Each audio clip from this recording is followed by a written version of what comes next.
This is the Stardew Valley Cookbook, and it's filled with in-game recipes from the beloved cozy game Stardew Valley. And today we're gonna be making 5 recipes from the book and ranking them based on taste, ease to make, and likeness to the book. First up on the menu is Lucky Lunch, a shrimp ceviche on a bed of greens from the Queen of Sauce. Here's the shopping list with all the ingredients for this recipe. I'm a sucker for ceviche. Let's get cooking. In a large saucepan over medium heat, bring 6 cups of water to boil, stir in 2 tablespoons of lime juice and 1 tablespoon of salt. And let that cook for 3 to 4 minutes. All right, while the shrimp is cooking, I'm gonna prep some of my other fruits and veggies. Halved and de-seeded. So I'm just now realizing that we're not gonna be able to eat this right away because since it's ceviche, it has to marinate for 2 to 4 hours. So if you're gonna make this one, make sure to do it ahead. Our shrimp is looking nice and cooked. Now I just need to drain it and let it cool slightly. So once our shrimp is cooled, we're going to chop it and add everything into a bowl. We got the shrimp, 6 tablespoons of lime juice, 2 tablespoons of olive oil, the sugar, garlic, red onion, jalapeno, cucumber, cherry tomatoes, teaspoon of salt. We stir it to combine, and then we put it in the fridge. Let's give it a nice mix. Make sure that the lime juice covers everything because I accidentally added my avocado in here and I wasn't supposed to. That's supposed to be done while you're serving. But we'll give it some nice marinade. Oh, this looks so good. That's it. All right, so I'm gonna prep my tortilla stars and we're literally just going to cut them into stars, put some olive oil on them and then bake them. So it says to use a stencil, but I'm just gonna eyeball it. Kind of just using this as a guide right now and then we'll cut through it. It looks messed up from this side. You know, I could never get the star shape quite right. I love that. Like that. The second round came out better. So now we just lay them on our baking sheet and we also do the scraps too because we're making chips. Brush on the olive oil. Then we go in with our salt and liberally season. Okay, then we bake for 15 to 20 minutes and we're supposed to flip it in between.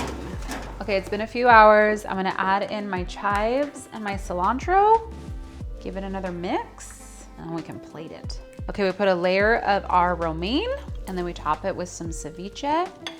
And the book does this a couple times in layers, but I didn't make enough stars for that. So I'm just gonna do 1 layer and then we top it with our star and we have a lucky lunch. Well, a lucky dinner because it's dinner time now. It's cute.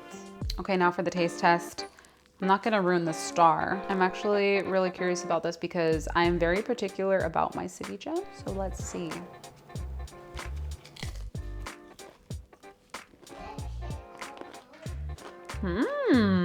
It's very refreshing. For taste, I would rank this an 8. I like it. I wish there was more lime. The addition of cucumbers adds a really nice crunch. For ease, I think this was pretty easy, so I would rank it an 8 as well.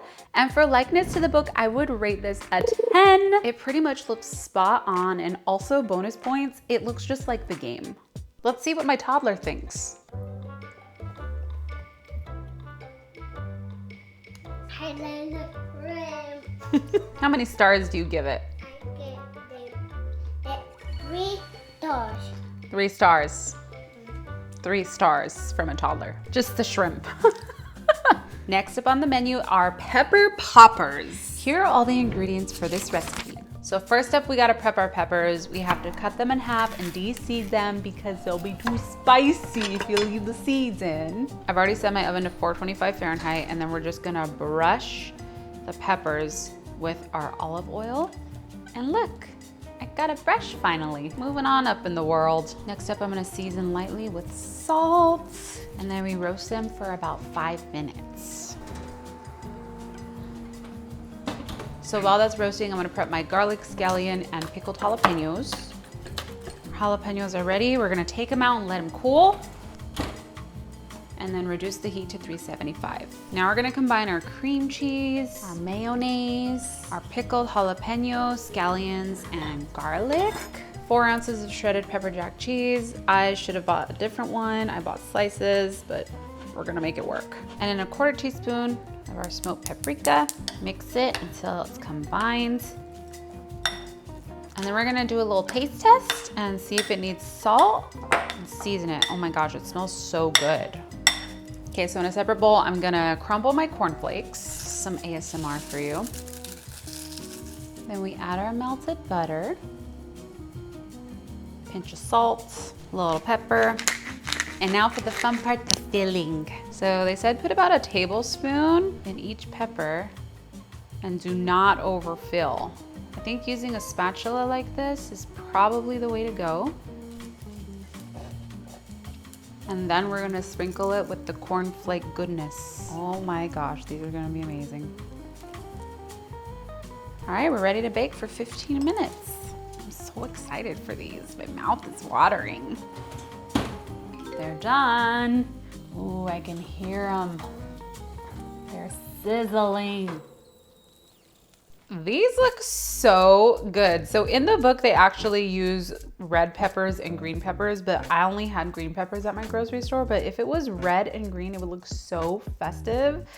Like, look at this, it's beautiful. So I'm a little nervous because I'm not sure if these are gonna be too spicy, because literally when I was putting them on the plate, I could smell the spice. Oh, I could smell it. Like my eyes, it's burning my eyes. Oh my gosh, okay. All right. Let's taste test one.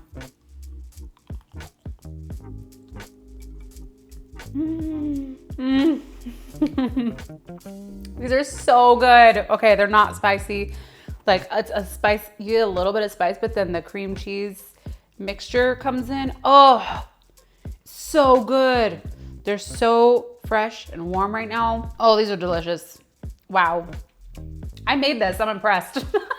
For taste, I would rank this a 10. This was absolutely mouth-watering, and the texture of the cornflakes is just chef's kiss. For ease, I would give this one an 8, only because cutting and de-seeding was just a little time consuming. And for likeness to the book, I would give this one a 9, only because I didn't use red peppers, but other than that, it was pretty identical.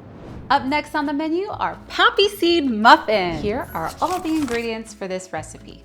In a large bowl, I whisked together the flour, poppy seeds, baking powder, 1/2 teaspoon of salt, and baking soda. In a medium bowl, I combined the granulated sugar and lemon zest, and I used my fingers to rub them together until the mixture was like wet sand.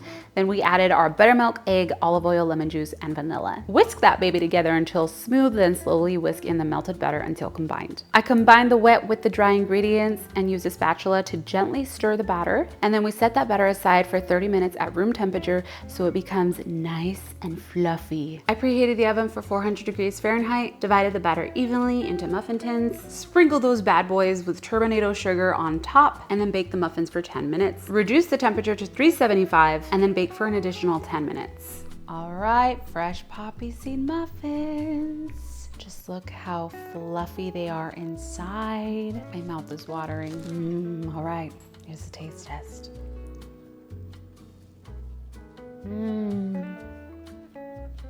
It's so fragrant. Like the lemon just hits you right when you put it on your mouth. These are so yummy. The top is like a little bit sticky and sweet because of the sugar that we added. For taste, I would rank this one a 10. The lemon was so delicious and they were the perfect sweetness. I literally could have eaten the whole batch. For ease, I would rank this a 9. They were pretty standard when it comes to muffins and pretty easy to whip up. And for likeness to the book, I would give this a 10. They were spot on. Next up on the menu is a triple shot espresso. Here are all the ingredients. Crack your cinnamon sticks in half and add them to a coffee grinder along with the cardamom pods and cloves. Pulse until it breaks up in smaller pieces and then transfer that to a 1/2 gallon container. In batches, grind the espresso beans in a coffee grinder to medium fine grain and add that to the container with the spices. Then add your water on top, cover in the refrigerator and let it steep for 18 to 24 hours. So I had to prep this one in advance because we needed to taste test it together. This guy looks dangerous. Very thick. So now we're gonna strain it. We got our mesh filter and a coffee filter on the inside of that. And we're gonna pour the mixture in and let it drip in. I guess it's like a drip coffee. This is like coffee science. I'm worried about this. It's gonna be rocket fuel. All right, so I'm gonna make myself a double shot Americano. So we're gonna pour ourselves some of this espresso. 1 ounce is a single shot, so I'm gonna do 2 ounces.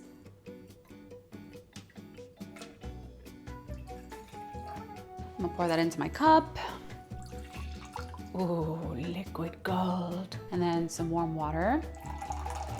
Normally I take my coffee black with sugar, but I wanna try the coffee without sugar. So let's get a sip without any sugar. All right, let's give it a go.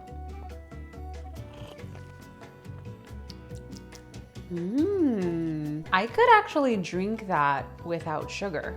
The spices? Okay, I wanna put some sugar in it. Oh my gosh, that makes it 10 times better. And I think this is my new favorite cup of coffee right now. For taste, I would rank this one a 10. For ease, I would rank this one an 8. Only because I went through like 3 or 4 different coffee filters trying to get this to drip correctly. I think it would be easier with a coffee press. And for likeness to the book, I would give this one a 10 just because it's coffee. It's black. Next up on the menu is rhubarb pie. Here are all the ingredients for this recipe. In a large bowl, I stirred together 2 2/3 cup of flour, 2 tablespoons of the sugar, and 3/4 teaspoon of salt. Then we grated our frozen butter, which was so satisfying to do. We added that to the flour mixture, using my fingers to work the butter into the flour until it resembles coarse crumbs. Then I stirred my ice water with my lemon juice and drizzled 5 tablespoons at a time over the flour mixture, working that until I had a rough dough and it holds together when I squeeze it in my hands. Now I ended up adding a lot more water here. I felt like the dough was very crummy and hard to work with, but I divided it, made them into balls, and then flattened them into 1-inch round discs and let those chill in the fridge for about an hour. We also have to prep our rhubarb for this recipe, so if you're gonna make it, you gotta kind of plan ahead. I went ahead and chopped the rhubarb down the middle and into 1/4-inch pieces. Then I tossed the rhubarb with 2/3 cup of sugar and 1/4 teaspoon of salt. Then we're also throwing this in the fridge for about an hour so that all the sugar and everything combines. And it's called macerate? I've never used the term before. It's one of those two. I got one of my chilled doughs here, floured my surface, and we're supposed to roll it out. I don't know how this is gonna go. This dough feels very crusty. Let's try it.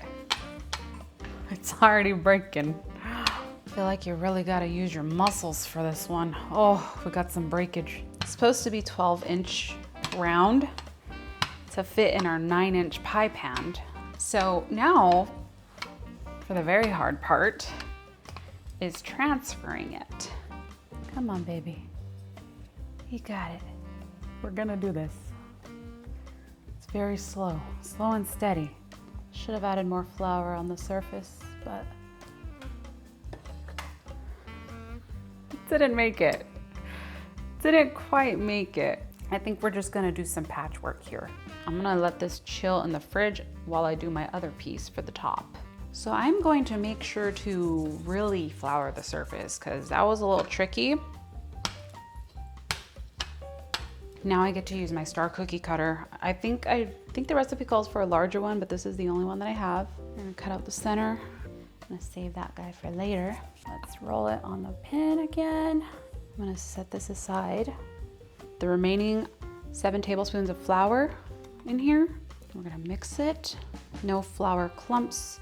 And then we gotta set it aside to thicken. It seems pretty thick.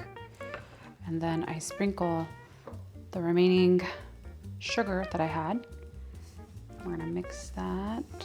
And now we spoon in our filling.